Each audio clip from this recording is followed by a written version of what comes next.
važiuoju į Alytaus rajoną. Nu, ten prie pat Alytaus, žodžiu. Važiuoju į degustaciją, turiu šiandien degustaciją.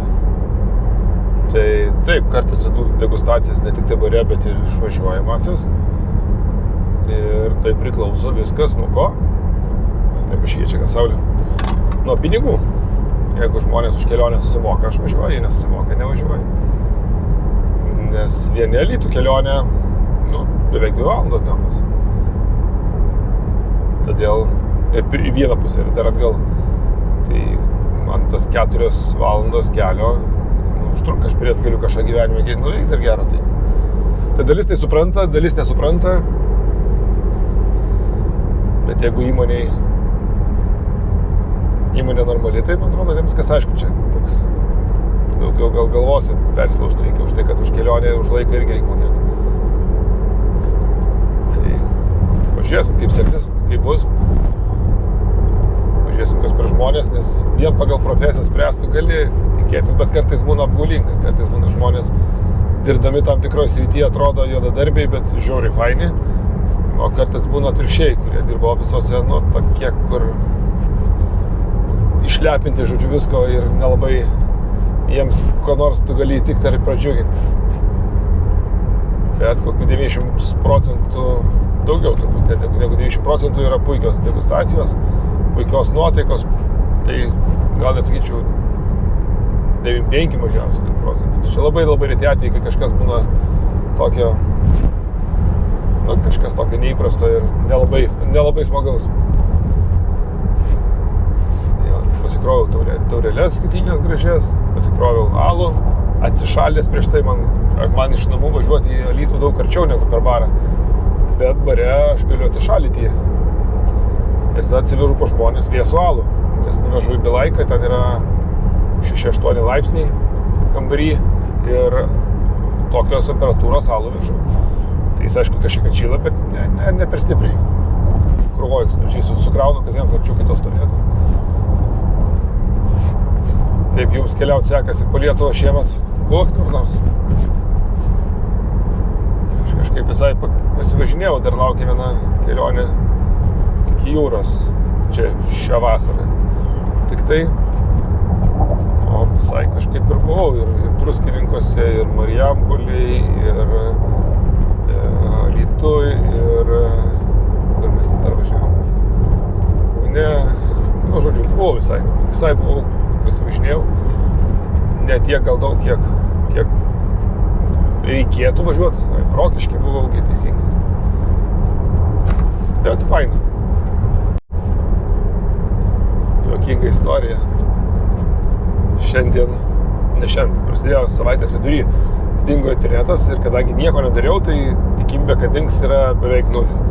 Bet dėl tvarkos perkau viską, nieks nepadėjo. Pas mus labai keista sistema yra namie. Pas mus yra DSL-inis modemas, tai DSL yra telefono linija buvusi. Kai kurie gal dabar nežino, kas tai yra, bet paprastai anksčiau telefono linija eidavo, tai per ją būdavo paleidžia ir internetą.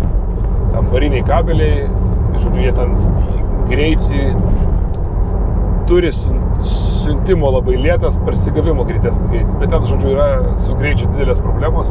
Tai po to jie kažkaip atnaujino ir pridėjo antrą modemą, kuris turi mobilią kortelę ir kuris papildo tą. Jeigu man trūksta greičiai, jis truputėlį prideda jau. Tai visai normaliai, dabar ten, ką žinau, ne bare, kur ten tų, nežinau, 100 megabitų, bet kokių 50 ištraukė, tai kažkaip visai užtenka. Tai kažkaip, žodžiu, paskambinau, jiems sakau, neveikia, užregistravo pagal visas procedūras ir po kažkiek valandų meistras paskambino, atvažiavo, patikrino, viskas okei. Ir sutvarkė. Ir labai greitai viskas, pasirodo, kelininkai ten netoliesi kelią remontuoja ir jie tą kabelį kažkur matyt kliudė. Bet mano pirma mintis tokia ir buvo. Ačiū. Daugiau tokio nieko įvykių nebuvo, tai taip ir galvoju, kad bus kelininkų darbas. Ir tikrai labai faina, labai greitai, labai patogiai, viskas gerai. Ir dar kalbant telefonu, man sako, gal norėtumėt, kad pakeisime modemą, matau, jūsų labai senas modemas yra. routeris. Sakau, gerai. Ten yra šis ir modemas, nes jisai skambino per telefono liniją, kai jungiasi realiai skambutis vyksta. Tai sakau, gerai, pakeiskit. Tai užsakė kurjerį, ten per kelias dienas atvežė kurjeris. Sako, negaliu duoti naujo, kol seno nepaėmiau. Padaviau seną, paėmiau naują, grįžti namo, galvoju, kaip čia dabar reiks pakeisti pavadinimą routerio, pasvardą, kad atsakyt atgal, kad, nes visa įranga suprogramuota, dabar visur keiteliot, ne faina. Tai atsidarau, tai visiškai ne į temą daiktas. Tai gal routeris kažkoks, bet tikrai ne DSL-inis. Jis man visiškai netinkamas yra. Skambinu į Teliją, ten paklausinėjo vaikinukas viską, sako, aš jums perskambinsiu. Tai aišku, problema nestandartinė turbūt ir nežinau, ką daryti. Gerai, perskambinu. Žmogus man perskambina. Gana greit viskas gerai. Ir vėl mandagiai viskas sako, žinot, mes galime išsiųsim kitą per kurjerį, tai iki 3 darbo dienų. Aš sakau, šiandien penktadienis, tai jūs 2 laisvadienį plus 3 dienos ir aš savaitę be interneto sėdžiu, jis kažkaip, ilgokai gal gaunas. Taip, ilgokai, bet galima, jeigu nori greičiau, galite nuvažiuoti į saloną ir salonę pasiimti. Aš pažymėsiu viską, jums salonė duos. Jeigu turės. Sakau, ką reiškia, jeigu turės. Mes nematom likučių, kiek kur yra ir nežinome. Sakau, tai gal gali pasiskambinti, sužinoti, pasakyti, į kurį man tiksliai saloną nuvažiuoti. Aš nuvažiuosiu, pasiimsiu, tai jau pakeisiu. Čia yra kaip yra, nutiko nelaimė. Sako, aš negaliu, ten nėra telefono numerių tose salonose. Juos negalime mes su jais susisiekti. Ir nežinom, ką jie turi. 2024 metai. Eina, jie nežino, kas yra salonas, nemato, nežino, kaip susiekti su salonu. Tai paklausiau, ar man tikrai reikia važiuoti per visus salonus dabar ir ieškoti visuose salonuose, ar jie turi ar neturi. Ir jeigu neturi, tada jie, sakau, ką man daryti, jeigu neturi, ir visos apvažiuosiu Vilniaus salonus. Sako, tai tada į tau salonę, jeigu neturės, tai jie užsakys kurjerį, aš tau per tas 3 darbo dienas. Supratau, pagodį. Tai toks, kaip sakyti, čia gali pykti, nepyk, aš nėra ką pykti, toks juokas daugiau ima.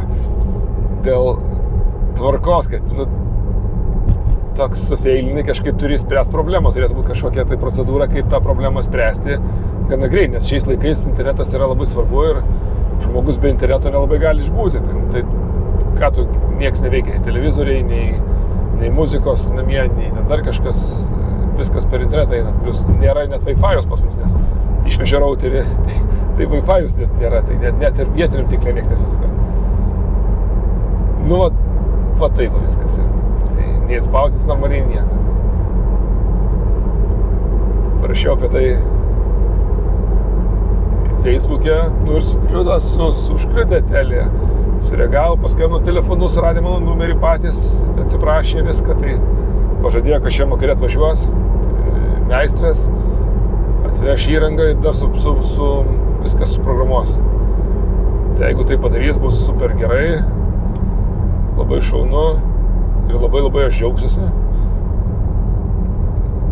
Bet jeigu reikia lažintis, ar jie pakeis kažkas pas juos, ar tiesiog jiem turbūt paprasčiau yra laikyti žmogų gaisrų gesinimui, negu taisyti kažką pas save. Tai aš abejoju ar pasitaisyti, bet už tokią reakciją, už viską šaunuoliai. Džiaugiuosi. Pagirimas. Aišku, Facebookas yra, bet anyway, reaguoja, jie gali nereaguoti, gali apsimesti, gali sakyti, susieksim kitą savaitę. Jie ką nori gali daryti. Tai yra kaip yra, ką tu padarysi. Tai jeigu padarys viską šiandien, turėsim turėtą savaitgalį, bus puiku. Kadangi žiūriu, Džiuganas visą seriją apie Teliją. Tai nesusiję, nerėmė, nei man kažką blogo padarė, tiesiog taip sukrito. Žinok, viena istorija primena kitą istoriją. Žiūriu Basket News podcastus ir ten būna Telija Play reklamuojasi. Ir esu 2 kartus gyvenime atsidaręs su puslapį Telijos, ieškodamas Telija Play. Ir ten yra reikalų, žinokit, surasti normaliai kainas, kaip užsakyti paslaugą ir kas tai įeina, kiek neįeina, ten yra, mano manimu turi būti, kaip sakau, ateini, yra vienas mygtukas, aš paspaudžiu mygtuką ir man už mane padarė viską, ko man reikia. Čia yra idealus variantas, įmanoma, neįmanoma, kiek įmanoma, čia kiti dalykai. Bet principas toks, aš atėjau, paspaudžiu mygtuką, nuskaitė pinigus, padarė, aš daugiau nieko nedarau. Tai čia yra tas pats idealus variantas, ko reikia siekti. Atėjus į Telios puslapį, surasti tą Telia Play ir ką jie turi, ko neturi. Ir kas į tas paslaugas įeina, kas neįeina, nu ten ne apie žmogų yra. Tai jie turbūt pasidarė puslapį, davė programuotojų darbo, ten ir dizainerių padaryk, kad būtų galima užsakyti paslaugą, jie padarė ir visiems okei. Jiems aišku, kas tai per paslaugos ir turbūt jie savo pasidarė. Bet man kaip atėjusiam, turinčiam GO3 ir pagalvojusiam 2 kartus apie perėjimą į Telia Play, nu ne, aš nenoriu taip, kad būtų. Ir man turi būti aišku, ir kai neaišku, aš neapsakau paslaugos. Tai žiūrėkit, viską darykit dėl žmonių. Ir žmogui turi būti gerai, kitoj atsieis jums atsipirks tikrai, patikėkit manim. Bet turi būti viskas žmogui, apie žmogų. Tas pats, jeigu taip žiūrint iš totus GO3, nueini tiesiogiai, arba ten nueini sportas ten būna, arba šitai ir tipo turi rodyti Eurolygos rungtynės. Tai yra, tai nėra tos rungtynės, prasidėjusios, tai jos išnyksta, tai jų nebūna ten, nežinau, aš einu per tiesioginį transliaciją, nes tikrai ten grybauja labai stipriai. Bet tai, kad jie kiša savo televizijas, tas TV3 visas ir LRT geriausia Lietuvos televizija man, jinai yra kažkur 3. ar 4. puslapį tik tai. Ir tai yra sąmoningas darymas, tai yra galvojimas apie tai, vėlgi, senamadiškas galvojimas apie tai, kad jeigu aš žmogui padarysiu kuo blogiau, tai jis mažiau tą dalyką pasieks. Ne, žmogus pasieks, žmogus žiūrės, bet jis bus piktas ant jūsų, ne ant LRT, o ant TV3 ir GO3, tas pats ten yra. Tai taip nebedaroma šiais laikais yra.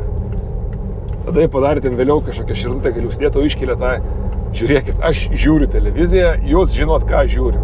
Ir jeigu aš ant TV3 paspaudžiu netyčia vieną kartą, o 100 kartų spaudžiu LRT, tai aš žiūriu LRT, ne TV3. Ir man LRT turi būti viršuje ir turi rodyti LRT viršų. Pirmas puslapis turėtų būti iš mano favoritų dažniausiai žiūrimų kanalų. Tai kai žmonės to nesupranta, nu, okei, jūs varykit, aš širdelę išgelbėjau, aš įsikėliau, aš žiūriu realiai LRT, koks ten sporto kažkuris kanalas, kur Eurolyga rodo ir turbūt ten kažkoks TV3 kanalas, kur irgi Eurolyga Žalgirį rodo.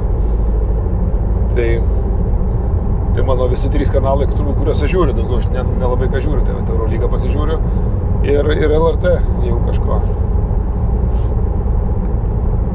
Tai turėkit omeny, kad viską, ką darote, darykit vartotojai, jeigu net jums atrodo, kad vartotojas paspaus mažiau ir už tai mažiau reklamos parodys, ne, jisai paspaus 2 kartus, nes jam bus patogu, jisai paskaitys daugiau turinio.